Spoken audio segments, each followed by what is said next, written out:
जय जोहार, नमस्कार। दैनिक छत्तीसगढ़ चैनल देख रहे हैं आप और छत्तीसगढ़ प्रदेश की आज की सभी प्रमुख बड़ी खबरों को एक एक करके हम आपको विस्तार से बताएंगे। इससे पहले अगर आप छत्तीसगढ़ प्रदेश के हैं, छत्तीसगढ़ समाचार ठीक इसी प्रकार रोजाना देखना चाहते हैं तो नीचे लाल कलर का सब्सक्राइब बटन दिया है, जिसे दबाकर इस चैनल को आपको सब्सक्राइब करना है। शुरुआत करते हैं सबसे पहली बड़ी खबर के साथ, जो कि निकल कर आ रही है कोरोना अपडेट को लेकर। छत्तीसगढ़ में बीते 24 घंटे के दरमियान मिले हैं ताबड़तोड़ एक बार फिर से 5476 नए कोरोना मरीज। 4 लोगों ने तोड़ा है दम बीते 24 घंटे के दौरान। दरअसल छत्तीसगढ़ में कोरोना की संक्रमण ने एक बार फिर से रफ्तार पकड़ ली है। ऐसे में बीते 24 घंटे में प्रदेश में 5476 नए कोरोना संक्रमित मरीज मिले हैं। स्वास्थ्य विभाग द्वारा जारी मेडिकल बुलेटिन के अनुसार बीते 24 घंटे में 1933 मरीज स्वस्थ भी हुए हैं, तो वहीं दूसरी ओर 4 मरीज की उपचार के दौरान मौत हो गई है। दरअसल बीते 24 घंटे की बात करें तो 27,425 जो एक्टिव मरीज हैं, इनकी संख्या बढ़कर हो गई है। इसके अलावा प्रदेश में अब पॉजिटिविटी दर बढ़कर 9.25% पर जा पहुंची है।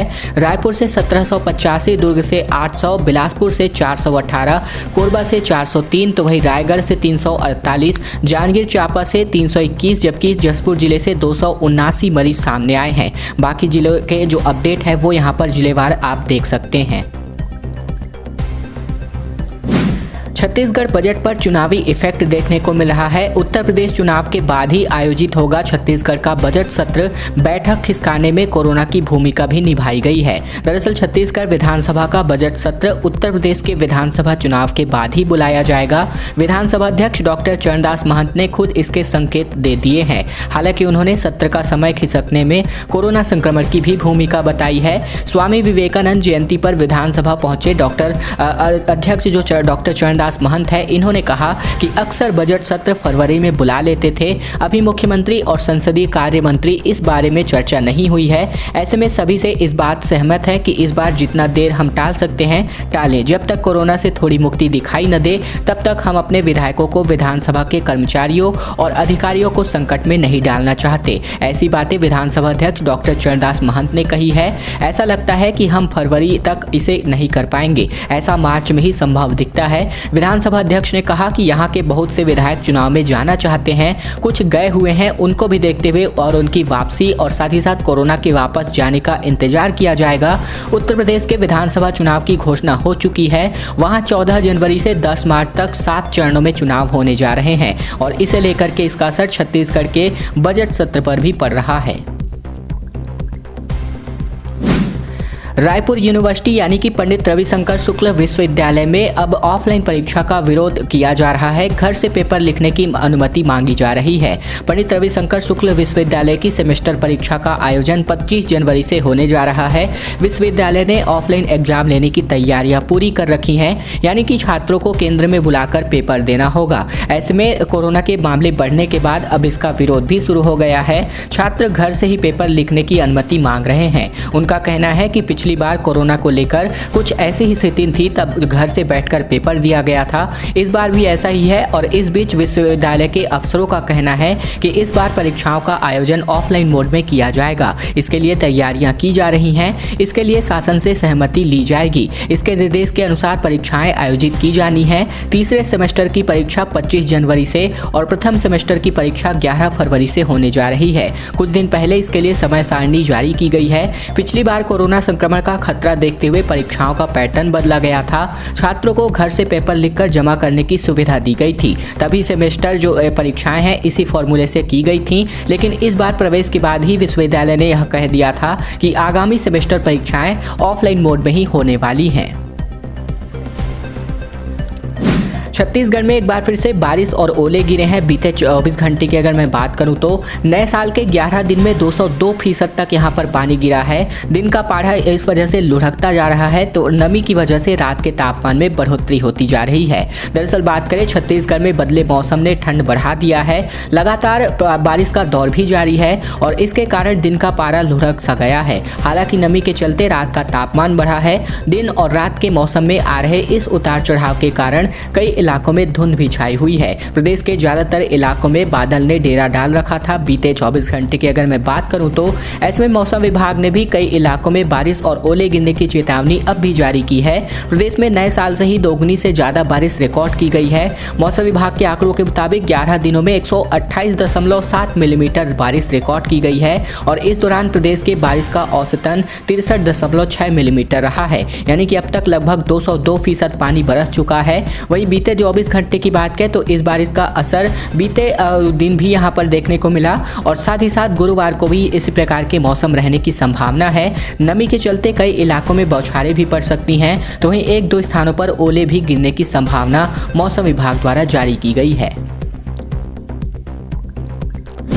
छत्तीसगढ़ राज्य शासन ने स्पष्ट किया है कि कहां होगा वर्क फ्रॉम होम और कहां नहीं। आदेश में सरकारी, निजी और सभी संस्थाओं को शामिल किया गया है। महानदी भवन से एक और नया आदेश जारी हुआ है। नए आदेश में सभी जिलों के अपर और साथ ही साथ मुख्य या फिर सचिव के समस्त विभागाध्यक्ष, समस्त संभागायुक्त, छत्तीसगढ़ के समस्त कलेक्टर एवं जिला दंडाधिकारियों को आदेशित और निर्देशित करते हुए स्पष्ट किया है कि कोविड-19 संक्रमण की रोकथाम हेतु कार्यालयों का संचालन कैसे होगा। पत्र के माध्यम से छत्तीसगढ़ राज्य में कोविड-19 के तेजी से बढ़ रहे कोरोना संक्रमण के नियंत्रण हेतु शासकीय कार्यालयों, निजी संस्थाओं एवं सार्वजनिक प्रतिष्ठान एवं केंद्र शासित कार्यालय जैसे कि बैंक, डाकघर, बीमा कंपनी इत्यादि में आवश्यकता अनुसार वर्क फ्रॉम होम पद्धति से कार्य कराए जाने का निर्देश छत्तीसगढ़ सरकार ने जारी किया है। उक्त निर्देश में उल्लेखनीय है कि चिकित्सा सेवाएं, वाटर सप्लाई, स्वच्छता, बिजली आपूर्ति, अग्निशमन सेवाएं, कानून व्यवस्था एवं अन्य अति आवश्यक सेवाएं निरंतर बनी रहेंगी तथा उन उक्त सेवाओं में वर्क फ्रॉम होम पद्धति लागू नहीं होगी। छत्तीसगढ़ में बीते कुछ दिनों से हो रही बारिश की वजह से धान खरीदी केंद्रों में बारिश का लॉकडाउन लग गया है।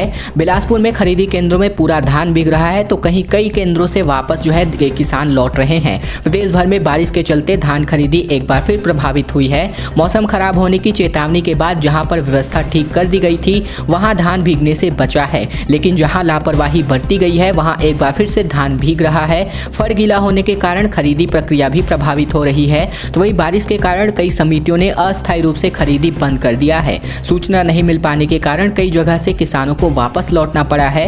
धान के अलावा बारिश के वजह से दूसरी फसलों पर भी इसका असर पड़ रहा है। बारिश के दौरान बहुत ही कम धान खरीदी हो रही है। अगर मैं बात करूं तो तारपोलिन जो है पूरा नहीं पड़ रहा है।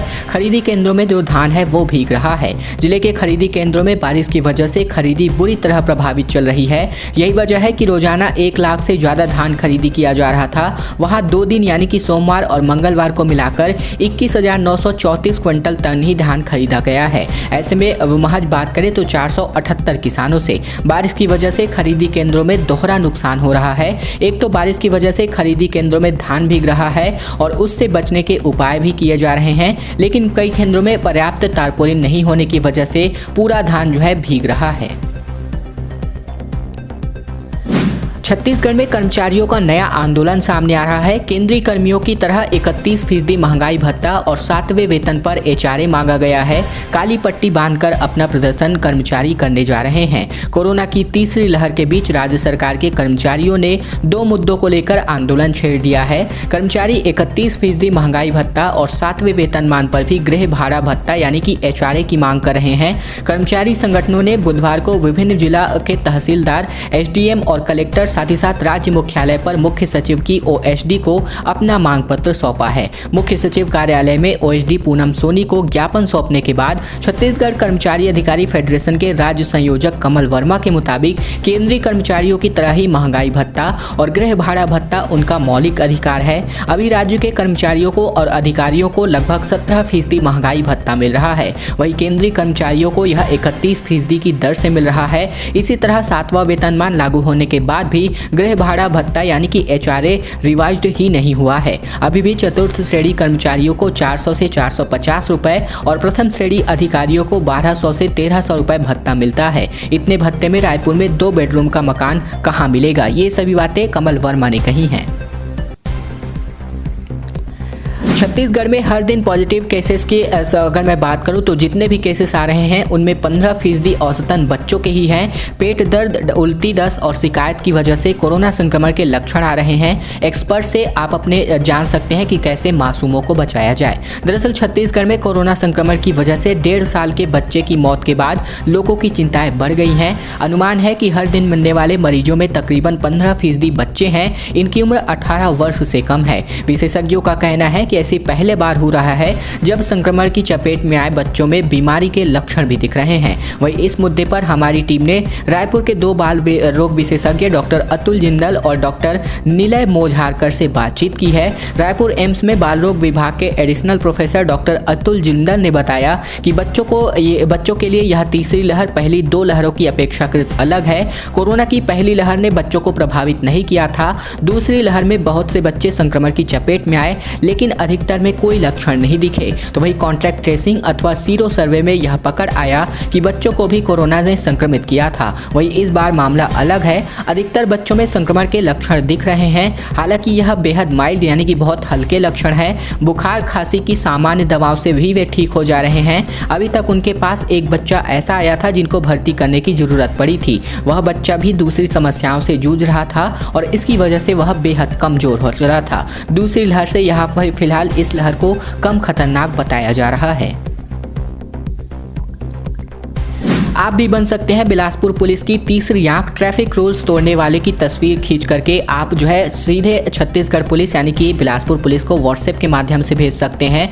पुलिस उन पर तुरंत एक्शन लेने जा रही है। छत्तीसगढ़ पुलिस ने ट्रैफिक रूल्स का पालन कराने के लिए एक नई पहल की शुरुआत की है। इसे पुलिस की तीसरी आंख नाम दिया गया है, यानी कि थर्ड आई। इस अभियान के तहत आम लोगों से पुलिस की मदद करने व रूल्स तोड़ने वालों के खिलाफ तस्वीरें खींचकर पुलिस तक पहुंचाने की अपील की जा रही है। इन तस्वीरों के जरिए पुलिस नियम तोड़ने वालों के खिलाफ कार्यवाही करेगी। तस्वीर व्हाट्सएप करने के लिए मोबाइल नंबर पुलिस विभाग द्वारा जारी किया गया है और इस मोबाइल नंबर है, जैसा कि मैं आपको बता रहा हूं, 9479193015। इस नंबर पर आप व्हाट्सएप कर सकते हैं। एसपी पारुल माथुर कार्यभार ग्रहण करने के साथ ही शहर की यातायात व्यवस्था बनाने की दिशा में काम कर रही हैं। उन्होंने गोलबाजार, सदर बाजार रोड को ट्रैफिक जाम से निजात दिलाने के लिए इस मार्ग को वन वे किया है। इसमें उन्होंने व्यापारियों से भी मदद ली है और उनकी बैठकें भी ली गई हैं। इसके अलावा फेसबुक लाइव में मिले सुझाव, जिसकी वजह से इस बाबत यहाँ पर जो नया नियम है वो लागू किया जा रहा है। ट्रैफिक रूल्स तोड़ने वालों की तस्वीरें लेकर के आप शिकायत कर सकते हैं और रूल्स तोड़ने वालों की शिकायत करने पर या फिर नो पार्किंग जोन में खड़े वाहनों से यातायात बाधित होती है।